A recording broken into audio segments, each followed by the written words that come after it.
لیکن حضور نے مسئلہ ہی حل کر دیا ہے کہ اب یہ مصلی ابو بکر کا ہے۔ فرمایا یا ابو بکر انت مقامک، ابھی اپنی جگہ پہ ٹھہرے رہو، ابو بکر اپنی جگہ پہ ہیں۔ اور پھر حضور آئے تو حضور نے آ کر ابو بکر کو ساتھ کھڑا کر لیا ہے۔ اب یوں ہے کہ حضور ابو بکر کو نماز پڑھاتے ہیں اور حضرت ابو بکر امت کو نماز پڑھا رہے ہیں۔ اور یہاں پر ایک مسئلہ اور بھی حل ہو گیا ہے، اور وہ بھی بڑا عجیب مسئلہ ہے۔ بعض کہتے ہیں کہ جی سورۃ فاتحہ کے بغیر نماز نہیں ہوتی ہے، سورۃ فاتحہ کے بغیر نماز نہیں ہوتی ہے۔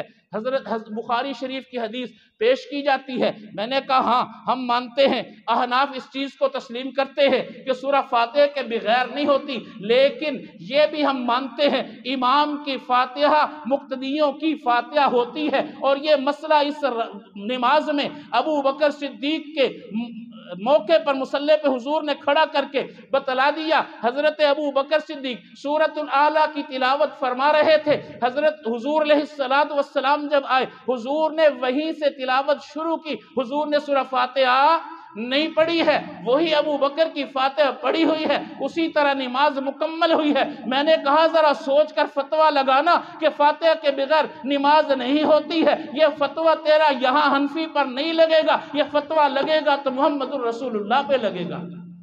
وہاں نماز ہوئی ہے تو یہاں بھی نماز ہو جاتی ہے۔ تو فاتحہ امام کی فاتحہ مقتدی کی فاتحہ ہوا کرتی ہے۔ اور اسی مسئلے کو معراج کی رات بھی حضور نے حل فرمایا ہے کہ سبع من المثانی کے الفاظ آتے ہیں۔ اللہ رب العالمین نے یہ انعام حضور علیہ السلام پر کیا ہے کہ حضور علیہ السلام کو یہ 7 آیتوں والی یہ فاتحہ عطا کی ہے، اور یہ حضور کو بطور انعام کے ملی ہے، اور پہلے یہ سورہ اتر چکی ہے، پھر معراج کی رات دوبارہ سے ملی ہے۔ تو میرے بھائیو، حضرت امام الانبیاء صلی اللہ علیہ وسلم اس رات میں نماز پڑھاتے ہیں، اور پیچھے آدم سے عیسیٰ علیہ السلام تک ہر ایک نبی پیچھے نماز پڑھتے ہیں، سب کی نماز ہو جاتی ہے۔ مجھے بتاؤ کہ سورہ فاتحہ تو حضور پر اتری ہے، کیا موسیٰ، حضرت عیسیٰ، حضرت آدم 1,24,000 انبیاء حضور کے علاوہ ان کو سورہ فاتحہ تھی یاد؟ نہیں تھی، یہ تو حضور پر اتری ہے۔ اب حضور کی معیت میں حضور نے فاتحہ پڑھی، مقتدی پیچھے سارے نبی ہیں، سب کی نماز ہو گئی ہے۔ اگر وہاں انبیاء کی نماز ہوتی ہے، یہاں پر حنفی کی نماز ہو جاتی ہے۔ اللہ اکبر کبیرہ۔ اور حضور علیہ السلام، اب یہاں یہ مسئلہ بھی حل ہو گیا، کسی پر تنقید نہیں ہے، بات سمجھانا چاہتا ہوں۔ کہتے حاضر و ناظر، میں نے کہا اللہ کی ذات ہے، اللہ کے علاوہ کوئی حاضر و ناظر نہیں ہے۔ اور کہتے ہیں جی حضور بھی ہر جگہ موجود ہیں۔ میں نے کہا حضور اگر ہر جگہ موجود ہے تو پھر مسجد اقصیٰ میں انبیاء کس کا انتظار کر رہے ہیں؟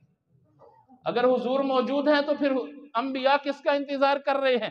پھر اللہ کیا کہہ رہے ہیں؟ سبحان الذی اسریٰ بعبدہ لیلا من المسجد الحرام الى المسجد الاقصیٰ، لے گئی وہ ذات اپنے بندے کو مسجد حرام سے مسجد اقصیٰ تک۔ اب جو آ رہا ہے جا رہا ہے، وہ ہر جگہ موجود ہوتا تو آنا جانا کیسا؟ آنا جانا کیسا ہے؟ معلوم ہوا کہ حضور یہاں ہے تو وہاں نہیں، وہاں ہے تو یہاں نہیں، مسئلہ حل ہو گیا۔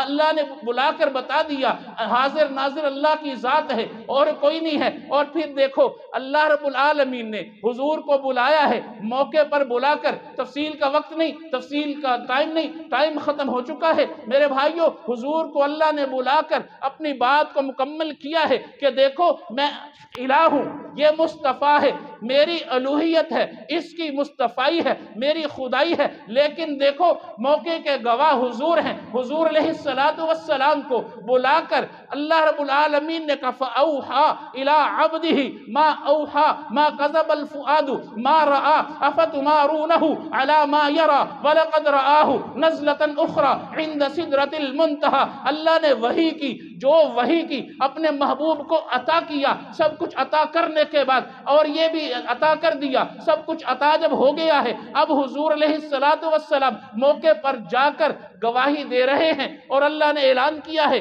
محبوب انا ارسلناک شاہدن ومبشرا ونذیرا وداعیا الی اللہ باذنہ وسراجا منیرا۔ محبوبہ تو گواہ ہے، گواہ کس کا ہے؟ اللہ کی الوہیت کا ہے، اللہ کی ربوبیت کا ہے۔ حضور علیہ السلام موقع پر جا کر اللہ کو دیکھ کر گواہی دے رہے ہیں، وہ الہ ہے میں مصطفیٰ ہوں، وہ الہ ہے میں مصطفیٰ ہوں، اس پر خدائی ختم ہے، مجھ پر مصطفی ختم ہے۔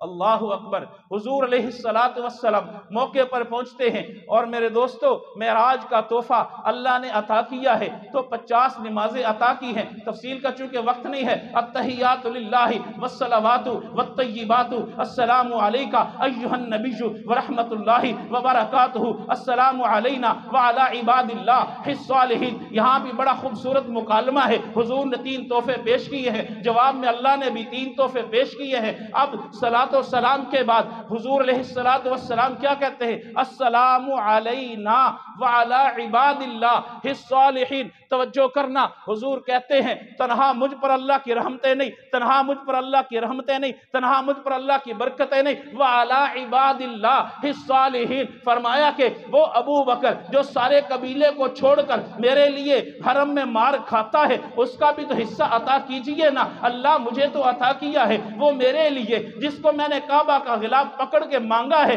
جو اپنے قبیلوں سے لڑ کر آیا ہے، اس عمر کے لیے بھی حصہ دیجئے نا۔ اللہ وہ بلال جو مکہ کی گلیوں میں کوئلوں پہ جلتا رہا ہے، چربی پگھلتی رہی ہے، احد احد پکارتا رہا ہے، اس کا حصہ بھی دیجئے نا۔ علی المرتضیٰ شیر خدا جو 6 سال کی عمر میں میرا کلمہ پڑھ کے حلقہ اسلام میں آ گیا ہے، اس کا حصہ بھی عطا کیجئے نا۔ ان سب کا حصہ دیجئے جو مکہ کے شہر میں